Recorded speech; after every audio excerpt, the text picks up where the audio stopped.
pense que vous êtes tous, vous êtes tous donc les Congolais, donc on suppose que vous parlez ou bien vous comprenez le français. Bon, voilà, donc nous sommes à notre 17e épidémie de maladie à virus Ebola. Toutes les épidémies antérieures avant la 17e épidémie étaient causées par le virus Ebola Zaïre que nous connaissions bien. Nous avions donc développé, généré toutes les connaissances que nous connaissons maintenant sur Ebola. Ça vient de là, de notre expérience sur la maladie à virus Ebola Zaïre. Oui. Alors, cette fois-ci, c'est une autre souche qui apparaît, c'est Ebola Bundibugyo. Apparemment, les symptômes d'Ebola Bundibugyo sont moins graves que les symptômes d'Ebola Zaïre. Et donc, le personnel de santé a eu du mal vraiment à détecter cette maladie parce qu'on le confondait avec les maladies les plus courantes telles que le paludisme et la fièvre typhoïde. Donc, au début, c'est les mêmes symptômes, les mêmes symptômes. Sauf vers la fin, il y a rarement quelques cas qui présentent donc l'hémorragie et c'est ça qui a donc alerté le personnel médical. Alors, pour le moment, l'épidémie a atteint un chiffre, un nombre de cas relativement élevé. Nous sommes dans plus de 5 000 cas avec plus de 2000 décès. Bon, bien sûr, il y a eu donc beaucoup aussi de guérisons. Alors, des difficultés qu'on a sur le terrain, c'est que le virus, la maladie se répand très vite et nous ne possédons pas de vaccin ni de médicaments homologués par l'OMS. Et également, cette épidémie survient sur un terrain très difficile. Il y a des conflits armés, il y a surtout la méfiance de la population, ce qui fait que les mesures de santé publique mises en place ne sont pas respectées. Mais je suis confiant, maintenant que nous avons également changé le leadership sur place, nous pensons que dans les jours à venir, nous allons déjà sentir l'effet, n'est-ce pas, de la riposte et le nombre de cas va donc décroître progressivement et nous aurons donc la maîtrise de l'épidémie. Voilà, je suis plutôt optimiste. Voilà, merci. Okay, merci beaucoup, Prof. So, questions? Raise your hand, put them in the chat. Uh, Prof was saying a quick translation before we get to questions that there is effort on the ground. There's a change in the situation has gotten worse because the particular virus this time is a bit different from what they've seen in the past. But there's change in leadership, and he's optimistic that things will get better on the ground with the cases, the number of cases going down. Jeremy Tamani?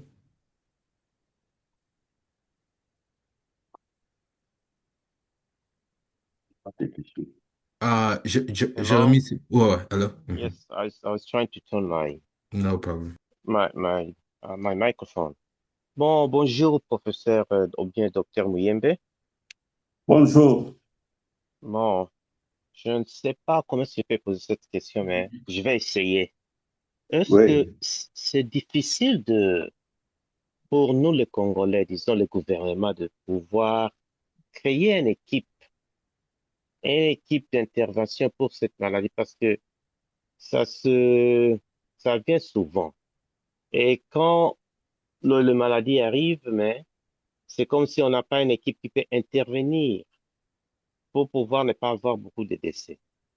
Bon, je ne sais pas si vous avez compris, parce que partout dans le monde, là où il y a d'autres maladies, bon, je peux dire d'autres épidémies, le gouvernement de ces pays donc s'en charge pour pouvoir créer une équipe avec des recherches pour seulement protéger la population si la maladie revient.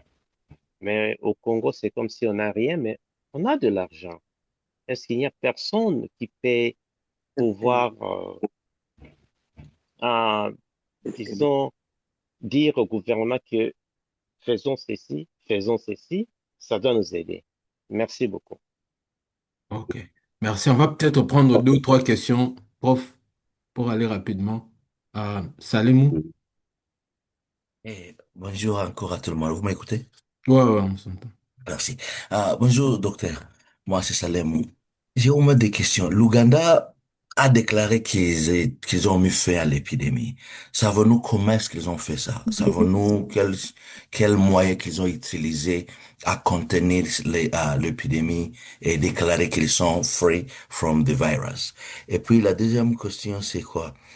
C'était je sais pas s'il y a un plan pour le financement que nous recevons de construire ou de créer quelque chose, des infrastructures qui peuvent nous aider à répondre à ce genre d'épidémie si un jour encore ça avance. Parce que si nous regardons l'Ouganda, le Kenya et les autres pays, ils utilisent ce même don pour peut-être construire quelque chose qui va prendre, qui va last forever. Est-ce que nous avons aussi ce genre de plans, euh, pour riposter à ce genre d'épidémie encore dans l'avenir? Merci. OK. La dernière question pour cette première série avec Bahati. Doc, thank you so much, Dr. Muyembe. My name is Bahati. I'm a policy analyst with the Africa Faith and Justice Network. My concern is about people who are not reporting themselves to these health centers. One of the things I would like to know is how are you managing that situation and what is the strategy to ensure people report themselves? I've heard from the part that is controlled by the rebels. The rebels are paying breadwinners of any given family that reports to them if there is a case. Would you also maybe corroborate that information and maybe adopt it if a family member who's the breadwinner is concerned, the government can pay them and sustain their family while they are being treated? Thank you. All right, thank you. À vous, prof. Bon, alors pour la première question, je vous confirme que la RDC possède les experts, on peut même dire les experts mondiaux de la lutte contre l'épidémie Ebola se trouvent en RDC. Et dans plusieurs épidémies survenues en Afrique, l'OMS fait appel aux experts de la RDC. Et nous, c'est la RDC qui avait mis au point les différents piliers de la lutte contre Ebola que nous utilisons actuellement dans le monde entier, surtout donc en Afrique. Et donc, tout est fait pour que le pays puisse maîtriser, n'est-ce pas, cette épidémie. Et le gouvernement, en tout cas pour moi, pour la première fois, le gouvernement a mis les moyens pour lutter contre cette épidémie. Si je peux vous dire un chiffre, ici au mois de juillet, le gouvernement a décaissé 50 millions pour la riposte contre Ebola. Et en plus de cela, nous avons aussi l'aide apportée par nos partenaires techniques et financiers. Et donc, pour cela, moi, je pense que nous sommes prêts nous sommes équipés pour faire face à cette épidémie. Mais comme je vous le dis, c'est une épidémie qui est survenue sur un terrain de conflit armé, également sur un terrain où il y a beaucoup de méfiance, n'est-ce pas, de la population. Une fois que nous gagnons la confiance de la population, également, nous assurons la sécurité des équipes de riposte. C'est en ce moment-là que nous allons donc maîtriser cette épidémie. Ce n'est pas une épidémie qui est en dehors de nos capacités, mais c'est une épidémie que nous pouvons maîtriser. Et vous allez voir les résultats, n'est-ce pas, dans les semaines ou les mois à venir. Alors, pour la comparaison entre l'Ouganda et nous savons qu'à peu près à la même période, 2 cas de maladie à virus Ebola sont partis de la RDC en Ouganda. 2 malades, certainement à la recherche de meilleurs soins. Et là, ils ont infecté d'autres personnes. Au total, je crois que c'est une vingtaine, dont 2 décès. Et au moment où je vous parle, l'Ouganda donc a déclaré la fin de l'épidémie Ebola sur son territoire. Et à la même époque, donc, il y avait aussi 2 malades qui sont venus de l'Ituri vers le nord Kivu, un à Beni et l'autre à Butembo. Les 2 malades ont engendré à peu près 400 cas. Alors, pourquoi en Ouganda, ils ont maîtrisé et chez nous, on n'a pas pu maîtriser? Bon, l'Ouganda a utilisé la même intervention de santé publique que nous avons toujours utilisée aussi, que nous avons mis au point lors de l'épidémie de Kikwit. Et c'est la même mesure de santé publique que nous utilisons également en RDC. Mais la différence, c'est que en RDC, Beni et Butembo, ce sont des régions de haute densité humaine avec beaucoup de déplacements et où il y a également l'insécurité, ce qui fait que la surveillance épidémiologique, la détection des cas et le suivi des contacts sont beaucoup plus difficiles à mettre en place en RDC qu'en Ouganda. Bon, nous devons également avouer un peu la faiblesse de notre système de surveillance en RDC, peut-être par rapport en Ouganda. Voilà. Et donc,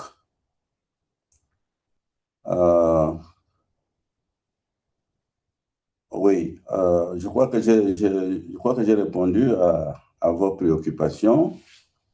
Alors, la troisième question de Bahati, c'était quoi encore? La prévention, le plan de financement et est-ce que aussi le reporting, est-ce qu'il y a les rebelles qui sont en train de payer des gens qui viennent rapporter des cas et il y a plusieurs personnes qui ne le font pas dans d'autres territoires. Oui. Si, par exemple, un père de famille est infecté, il ne va pas se reports, il ne va pas au centre de santé parce qu'il veut continuer à travailler pour donner à manger à sa famille. Alors, les rebelles, ce qu'ils sont en train de faire, c'est dire, non, venez, nous allons prendre en charge votre famille pendant 21 jours, pendant que tu te soignes. Est-ce que le gouvernement peut adopter cette méthode aussi? Moi, je ne veux pas l'apologie des rebelles, mais c'est question de santé publique. Merci. Oui, voilà. Donc, notre plan, les plans du gouvernement, c'est les plans de renforcement, n'est-ce pas, du système de la santé. Et nous sommes tous engagés dans ces domaines-là et on fait des efforts. Par exemple, nous, à l'INRB, nous sommes forts dans les laboratoires et nous avons installé 20 laboratoires en un mois, ou disons 2 mois. Nous avons installé 20 laboratoires, n'est-ce pas, partout où il y a un foyer épidémique. Et ça renforce donc les systèmes de santé. Et d'autres moyens que nous faisons maintenant, c'est les capacités de la prévention, du contrôle et la prévention, n'est-ce pas, des infections dans les hôpitaux, en mettant donc les systèmes, en mettant les désinfectants dans chaque centre de santé et également le matériel de protection, donc par exemple les gants, etc. Alors, ça aussi, c'est donc un renforcement, n'est-ce pas, du système le système de surveillance, le système de la santé. Alors, à ma connaissance, le côté où il y a des rebelles, il n'y a pas un centre de traitement Ebola. Et ils ne sont pas capables, en tout cas, de prendre en charge un malade Ebola. Tous les malades Ebola sont soignés soit à Rwampara, soit à Bunia, soit à Mongwalu, soit à Nizi, ainsi de suite. Et donc, ce n'est pas chez les rebelles qu'on a les capacités, n'est-ce pas, de prendre en charge les malades Ebola. À ma connaissance. Ok, merci. Nous allons passer à la prochaine série de questions. Christian Moutouale. Désolé, frère Nick. Je crois qu'il y a une question qui a été oubliée. J'avais demandé s'il y avait, if there any plan to use the available financial support Ok, to build a lasting, healthy infrastructure. C'était ok, seulement, yes, sir, madam. ok. J'ai noté ça. On va ajouter ça à la série. Christian? Oui, merci beaucoup, Nils, et merci beaucoup, docteur. Et je vous salue aussi, docteur. Et, ma question, bon, je vais la poser quand même, docteur. La RDC, malheureusement, est devenue l'un des pays au monde ayant accumulé le plus d'expérience pratique dans la gestion d'Ebola. Pourtant, aujourd'hui, à chaque nouvelle épidémie, on semble devoir remobiliser des structures, des financements et des partenaires comme si l'on repartait à zéro. Selon vous, docteur, est-ce que la RDC a réellement réussi à transformer toutes ces années d'expérience en un système permanent de santé publique?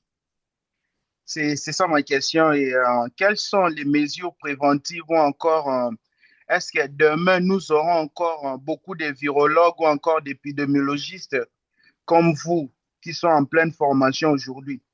C'est ça mes deux questions. Merci beaucoup, docteur, et merci beaucoup, Nils. Merci, merci. Je pense que ça va aussi dans le même sens que la question de Salemou avec le plan de financement pour la prévention. Donc voilà. Prochaine question, Gaëtan. Good morning. Can y'all hear me? Yes, we can hear you. All right. Good morning, Doctor. I'm Gaston with Friends of the Congo and the Congolese Action Youth Platform. Um, Dr. Muyembe, the Ebola outbreak has raised, I would say, a difficult question in Eastern Congo, particularly because the area is controlled by the M23. And the M23 announced, I think it was yesterday, that they are putting measure to restrict the movement of the people, which includes a suspension of shared taxis for 1 month on certain routes and the suspension of passenger boats on some waterways, while allowing, of course, buses and trucks carrying good. But controlling Ebola requires, I think, much more than restricting movements.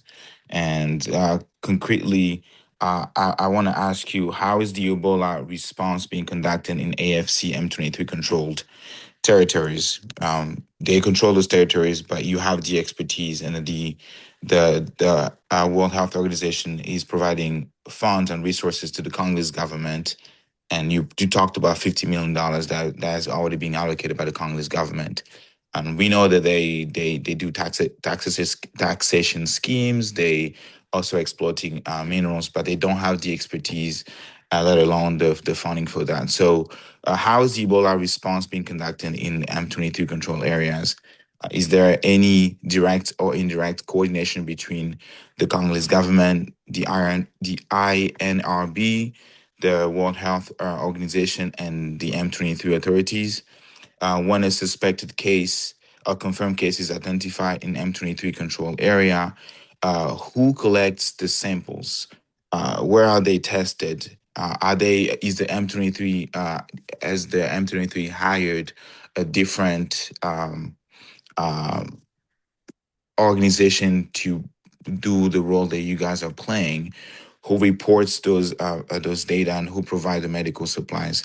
So I think finally my question will be to know if the decision that they made to restrict movement was developed in consultation with your organization, the Ministry of Health, or the World Health Organization, or did they just adopt it unilaterally by themselves, by the M23? Thank you.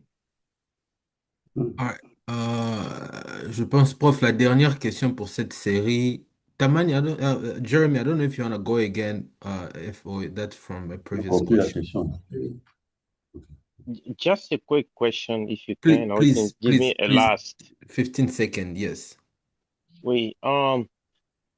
Bonjour encore, docteur Muyembe. Vous venez de dire que Bonjour. nous avons des experts sur l'épidémie d'Ebola. Mais dernièrement, on a vu les experts je pense, des Kenyans qui sont venus à Ituri. Mais pourquoi pas, on n'a pas pu choisir nos experts? Et aussi, vous venez de dire qu'on peut seulement traiter les patients dans le centre qu'on a choisi, par exemple à Ituri et l'autre là. Est-ce qu'on peut avoir aussi un centre mobile, par exemple un hélicoptère qui peut atterrir partout où il y a les patients? On a de l'argent, on peut faire ça. Merci beaucoup. Merci. Prof, à vous, et puis on va à la prochaine série. Je pense qu'il y a 2 questions. On va conclure bientôt, donc if you have questions, please raise your hand. Prof, à vous. La première question, c'est La première question, c'est le plan pour le financement pour construire des infrastructures pour prévenir les épidémies. Et puis, Oui. c'est combiné avec la RDC a plus d'expérience d'Ebola, mais à chaque épidémie, on est obligé de remobiliser les ressources. Donc, ça va ensemble. Oui, voilà. Franchement, moi,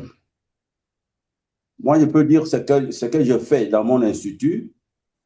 Nous avons les plans de pandemic preparedness qui concernent en fait le monde entier. Et dans notre centre INRB, nous avons des laboratoires qui suivent, par exemple, la circulation des virus dans la faune sauvage. Parce que nous pensons que les pandémies futures vont sortir de faune sauvage. Nous avons également la surveillance génomique des eaux usées. Les eaux usées. Nous analysons, par exemple, les eaux des toilettes des avions qui atterrissent, des avions nationaux et des vols nationaux et internationaux. Alors, en plus de ça, donc, nous avons développé les techniques de détection des virus et même des germes, des pathogènes nouveaux, inconnus. Donc, nous sommes capables de détecter cela. Et au niveau de la formation à l'école de santé publique, il y a un programme FLTP qui forme les épidémiologistes de terrain. Et au niveau de la surveillance, direction de la surveillance, nous avons également n'est-ce pas, les personnels. Et nous avons comme ça des programmes qui sont appuyés par des partenaires comme la coopération française, la coopération japonaise, la coopération belge. Voilà. Alors, oui, c'est ça, hein? C'est la première question. Oui, et pourquoi il faut tout le temps remobiliser les... Non, ça c'est la deuxième question, non? Ah, exactement. Oui. Oui, alors vous dites que voilà, nous disons que la RDC est riche en expérience de lutte contre Ebola. Pourquoi chaque fois, c'est comme si on est surpris. On est surpris. Bon, je pense que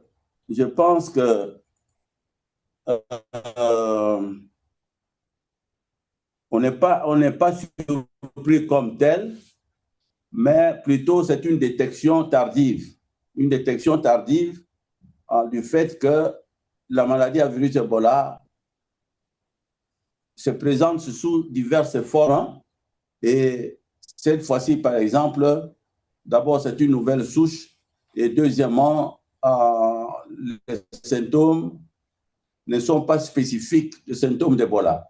C'est cela qui a pris beaucoup de temps pour qu'on puisse réaliser qu'il s'agit donc d'Ebola. Alors, nous avons développé toutes les techniques de laboratoire et tout s'est fait donc ici à l'INRB. Avant, vers les années entre 1995 et 2008, les échantillons étaient prélevés et envoyés aussi d'ici à Atlanta. Et puis, on devait attendre une semaine pour avoir les résultats. Depuis 2008, tout est fait ici en RDC, à l'INRB. Et depuis 2018, nous avons remis les capacités, transféré les capacités, même à l'intérieur du pays, dans les provinces. Voilà donc un peu le progrès que nous avions fait. Alors, en ce qui concerne la coopération avec les partenaires, comme l'OMS, Africa CDC, sur le terrain, la riposte est menée par le gouvernement. Il y a un représentant du gouvernement qui est maintenant le professeur Aoka, Steve. C'est lui le leader, dont le leadership est national. Et les partenaires viennent nous apporter les moyens de lutte nécessaires et le financement pour motiver les équipes qui sont sur le terrain. Donc, tout est fait autour du leadership national. Donc, les prélèvements de sang sont effectués par les équipes congolaises, sont analysés par les équipes congolaises et la base de données est entre les mains des Congolais. Voilà ce que nous faisons sur le terrain.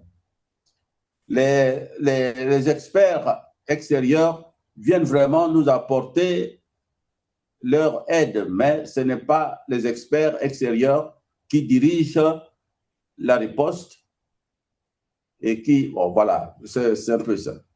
Une question, est-ce qu'il y aura des épidémiologistes comme vous, des chercheurs comme vous? Ah oui, alors, est-ce qu'il y aura encore des épidémiologistes? Oui, bien sûr. Vous voyez, nous avons préparé la relève.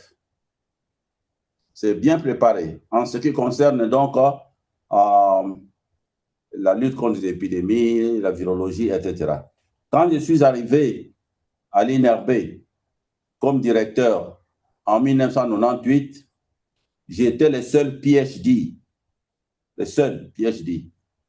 Et maintenant, nous sommes une cinquantaine de PhD seulement ici à l'INRB. qui sont formés soit en Amérique, soit au Japon, soit en France, soit en Belgique, etc. Donc, les personnes vraiment de très haut niveau, scientifique. Et donc, la relève, si je pars demain,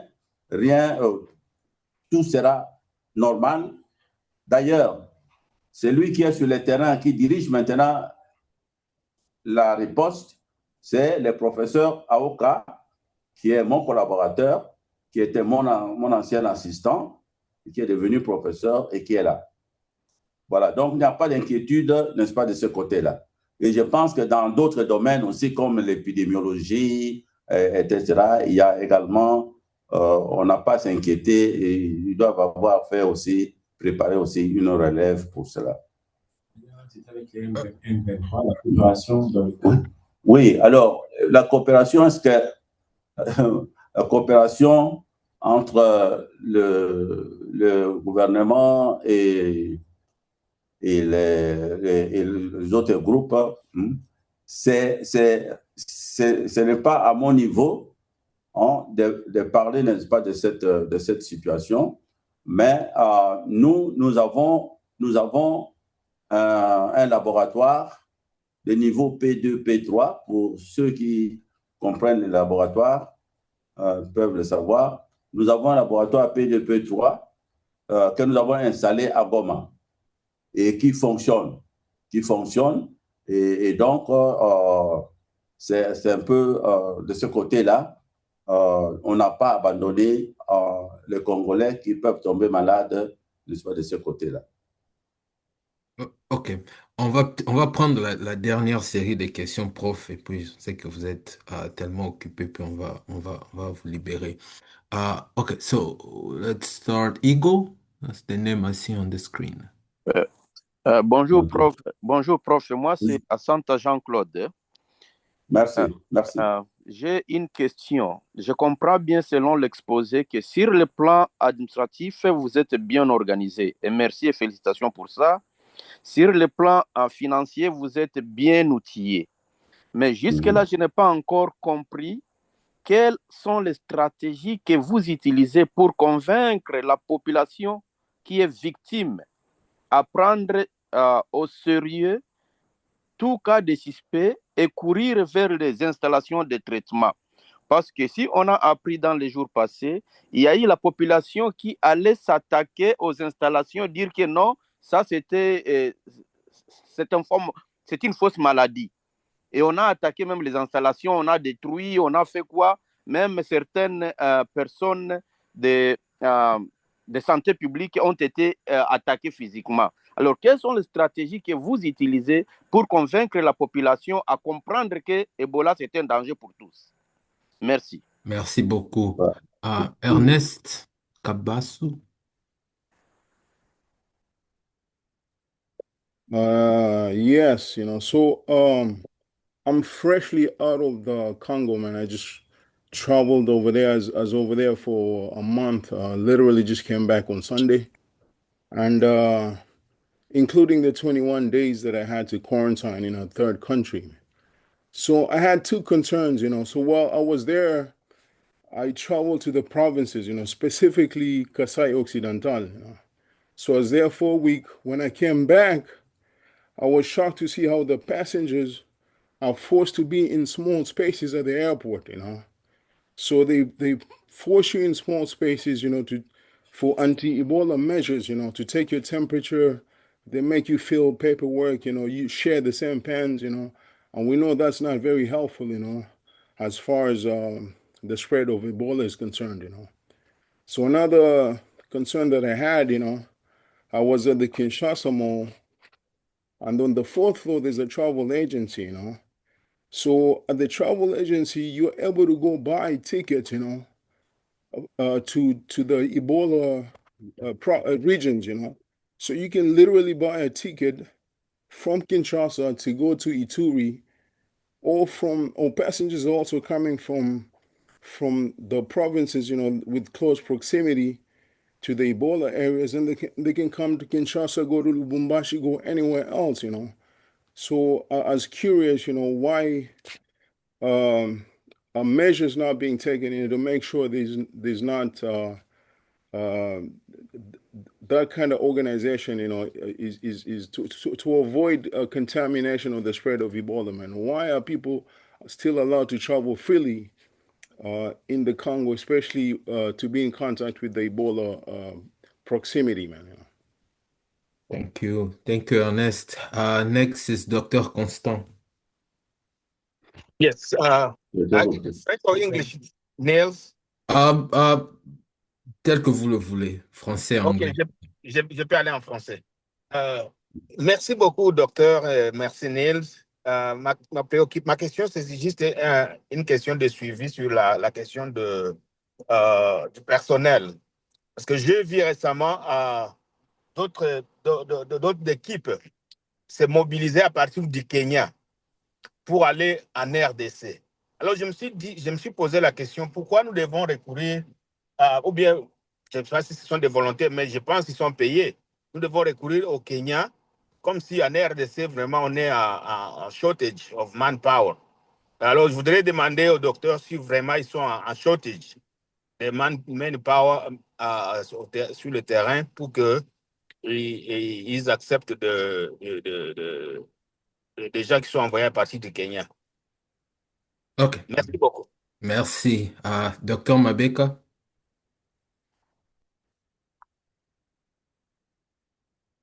Allô, bonjour, professeur. Il y a des jours Bonjour. passés, moi je suis aussi ancien de l'UNIKI, vous m'avez enseigné, c'est toujours un plaisir de parler au maître. Il y a des jours passés, j'ai suivi un space Twitter des docteurs, les représentants de CDC Africa. Il a dit que l'épidémie n'est pas sous contrôle. J'aimerais avoir votre opinion par rapport à cela. Et la deuxième question, c'est sur les vaccins. Quelle est votre opinion par rapport aux vaccins qu'on a envoyés là? Est-ce que votre équipe aussi sera qui va manager la vaccination pour cet essai-là ou pas? Merci. Merci. Deux dernières questions, Dr. Fouello et puis Maman Marie-Georges.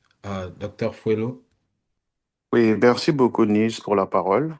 Merci encore, professeur, pour votre temps et puis pour tous les efforts consentis pour contenir cette maladie d'Ebola. Ma question fait suite à vos propos concernant la méfiance communautaire. Comme vous l'avez dit un peu plus tôt, nous disposons de l'expertise et des méthodologies déjà établies qui nous permettent de gagner la confiance communautaire. J'aimerais savoir, hormis la situation de guerre, quels sont les facteurs qui ont retardé l'efficacité de ces mesures afin de gagner un peu cette confiance-là et commencer activement à travailler à briser la chaîne de contamination. Merci. Merci beaucoup, Dr. Fouello. Dernière question, Maman Marie-Georges. Merci beaucoup, Papa Niel. Encore une fois, merci beaucoup. Merci beaucoup, docteur. Vraiment, je suis très, très content. Moi, mon problème, en tant que politicien, je me présente d'abord, je suis officially elected as a state representative comme député ici à l'État du New Hampshire.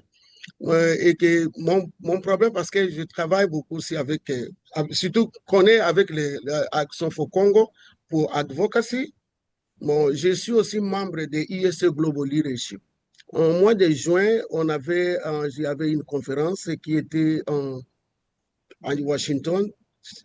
On a beaucoup parlé de Ebola. Bon, en tant que le travail que nous faisons ici, c'est pour le bien du Congo, pour la population, comment aider notre pays et comment aider notre population, surtout la population qui souffre. Donc, quel est votre conseil? Qu'est-ce que nous pouvons faire? Parce qu'il y a des choses qu'on écrit, on envoie des lettres. Par exemple, on peut envoyer des lettres chez le président, chez le state representative, chez le sénateur, Congress. Donc, pour qu'on puisse faire, qu'est-ce que vraiment les États-Unis? Parce que je sais qu'il y avait les accords qui s'étaient faits entre le Congo et les États-Unis. Avec ces accords, c'est vraiment pour aider le Congo, pour que le Congo puisse être dans la paix et puis être stabilisé pour la stabilisation, pour le développement du Congo. Mais maintenant, avec cet Ebola, qu'est-ce que les États-Unis sont en train de faire et qu'est-ce qu'ils devaient faire qu'ils ne font pas et qu'est-ce que nous pouvons faire aussi pour qu'on puisse aller pour aller défendre comme on fait ici pour advocacy. Parce que c'est ça que je peux dire. Merci beaucoup, maman. Et je vous remercie beaucoup. Je suis ta sœur, hein? Ah bon? Je suis aussi ta sœur. Merci beaucoup, maman. Donc, nous avons clôturé la série des questions. Prof, vous pouvez répondre, puis donner votre mot de la fin et puis on va vous libérer. Bon, je vais commencer par la dernière question de la sœur, de ma sœur. Voilà. Vraiment, pour nous, nous ne comprenons pas le comportement de l'Amérique. Parce que dans toutes nos épidémies d'Ebola, c'était d'abord les Africa CDC, pardon, pas Africa CDC, CDC Atlanta, qui était vraiment en première ligne, et puis les autres qui venaient. Mais cette fois-ci, c'est presque, on ne voit pas CDC Atlanta. Donc l'organe vraiment qui aidait techniquement pour répondre à la riposte.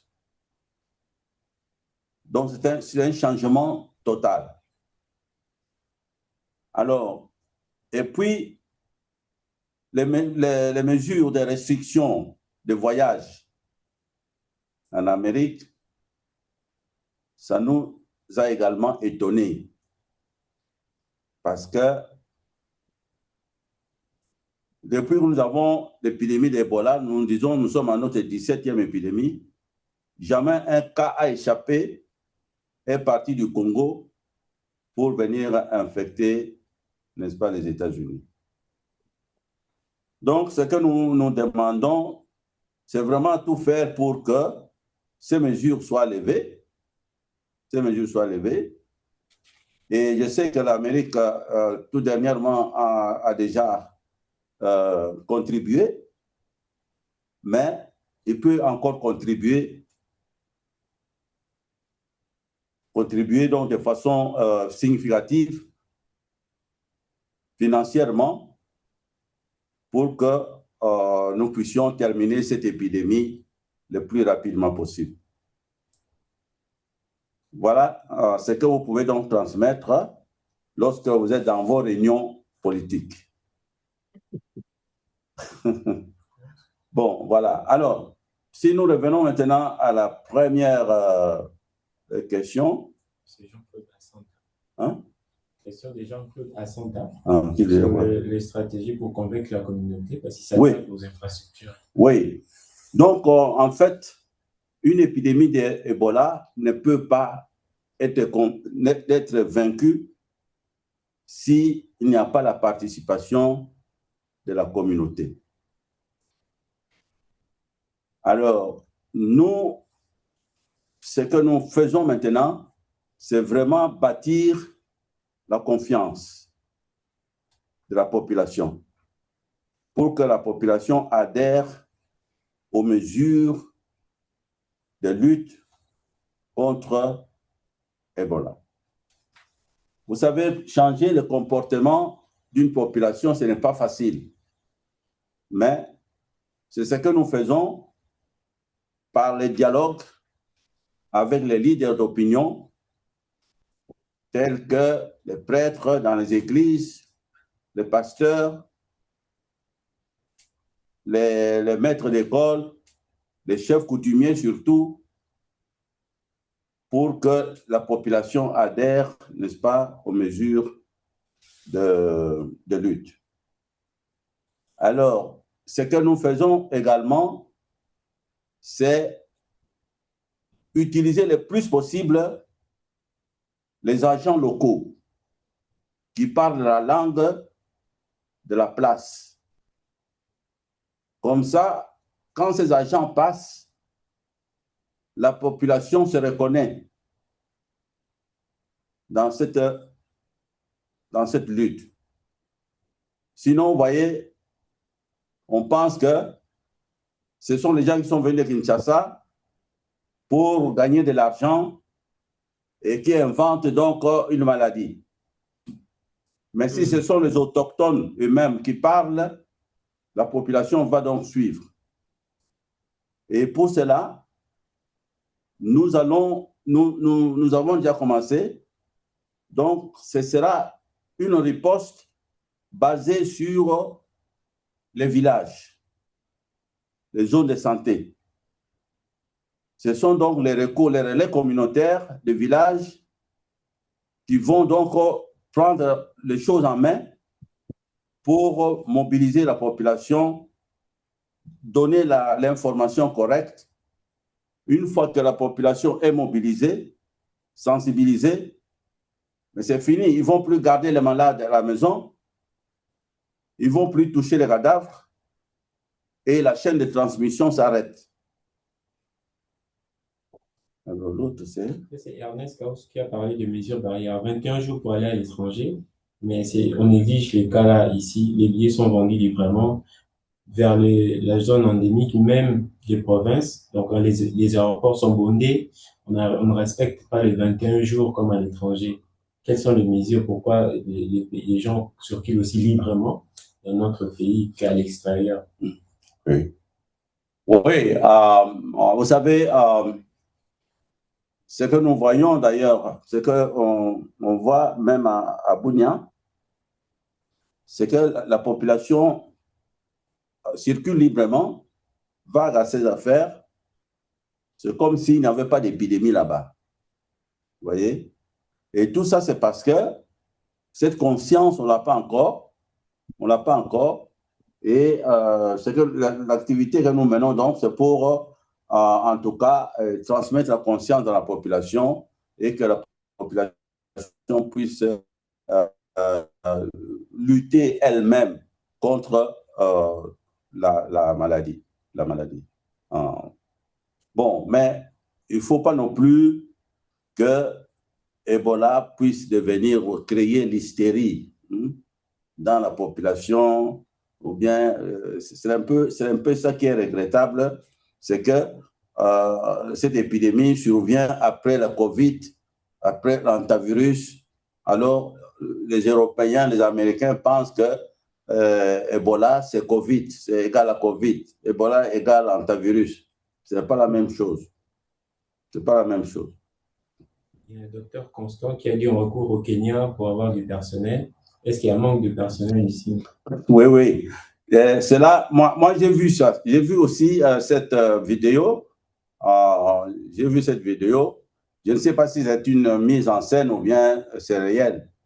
Bon, mais de toute façon, vous devez savoir qu'en 2013, lors de la grande épidémie, la plus grande épidémie connue d'Ebola, c'était en 2013, en Guinée, Sierra Leone et Libéria. Plus de 11 000 cas. Même 30 000. Plus de 30 000 cas, avec 11 000 décès. Vous voyez?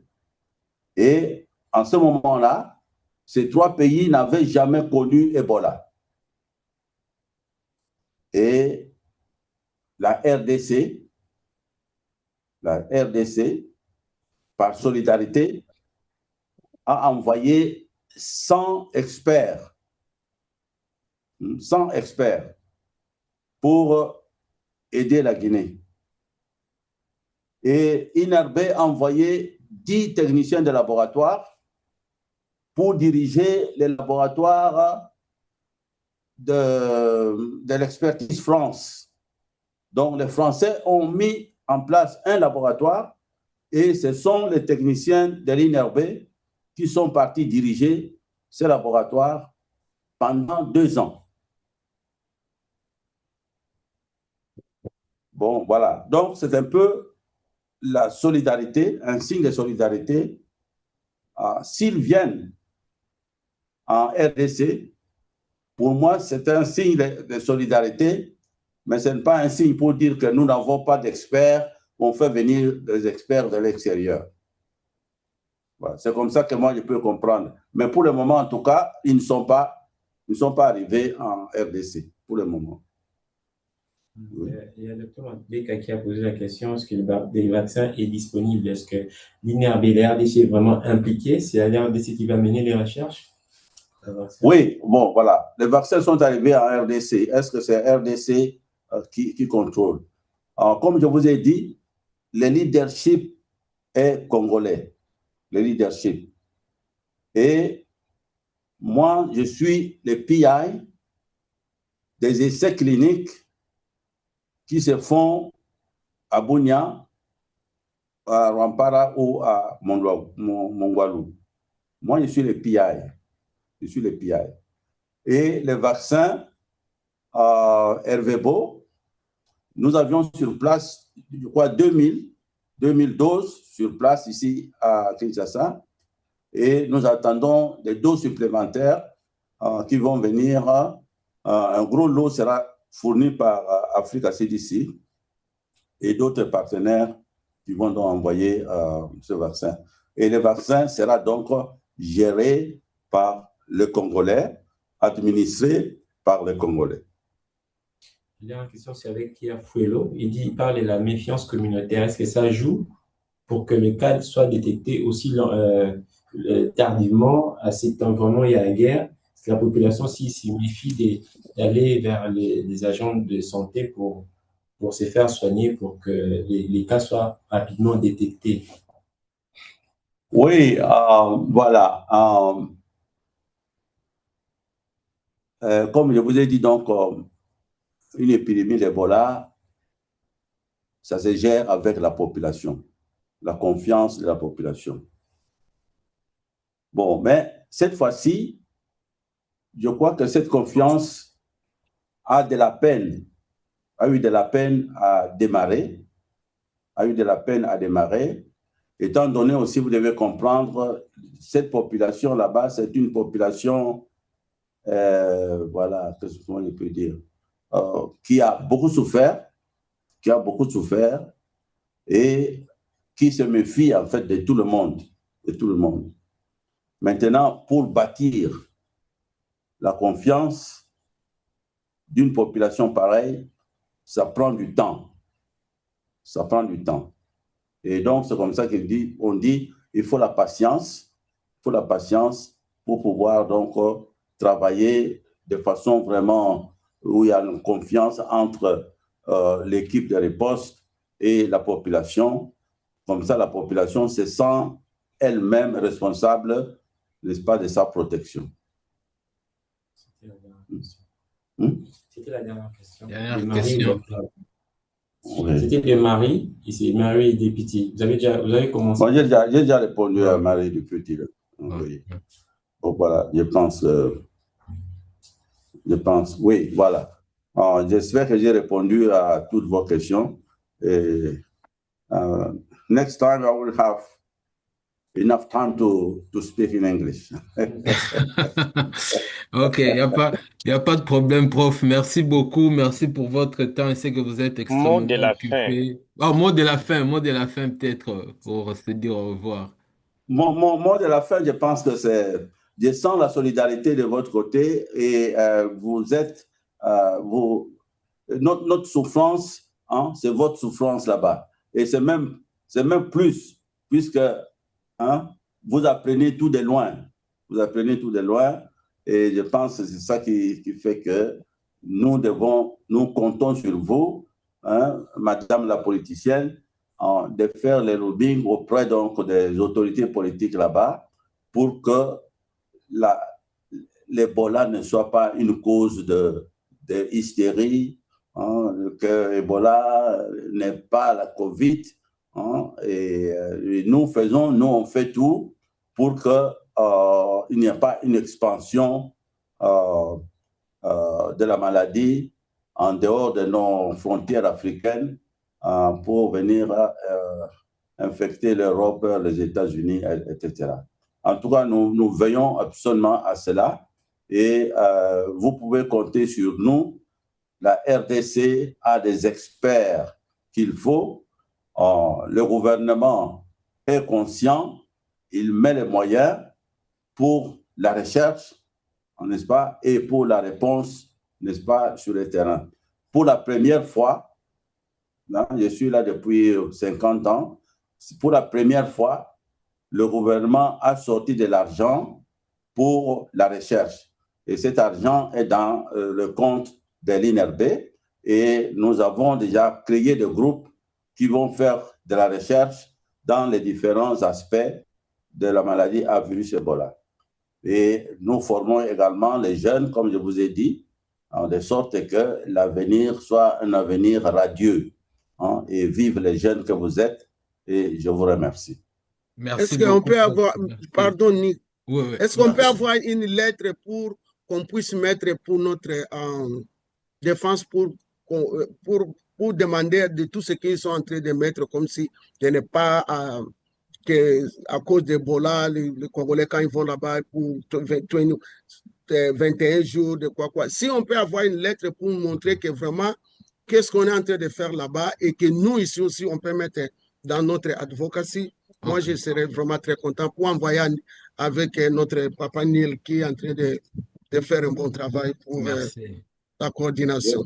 Merci Ouais, beaucoup, maman. Allez-y, oui, enfin, coordonnez ça, et puis donnez-nous une adresse de référence, une adresse email, de sorte qu'on peut vous envoyer un petit message. Ok, parfait. On va continuer la conversation. Thank you so much for joining today. Next meeting is Wednesday. We'll talk about critical minerals, Wednesday, 7 p.m. Eastern. Merci beaucoup. Thank you. And for English speakers, we'll send the summary in English. Apologies that we missed the translation, but we'll send the summary in English because the session was recorded. Thank you so much. Merci, prof. Bon week-end à tout le monde et à bientôt. Merci. Merci. Merci. Allez, merci tout le monde. Bye bye. bye. Merci. Merci. Thank you. Merci Niels. Merci.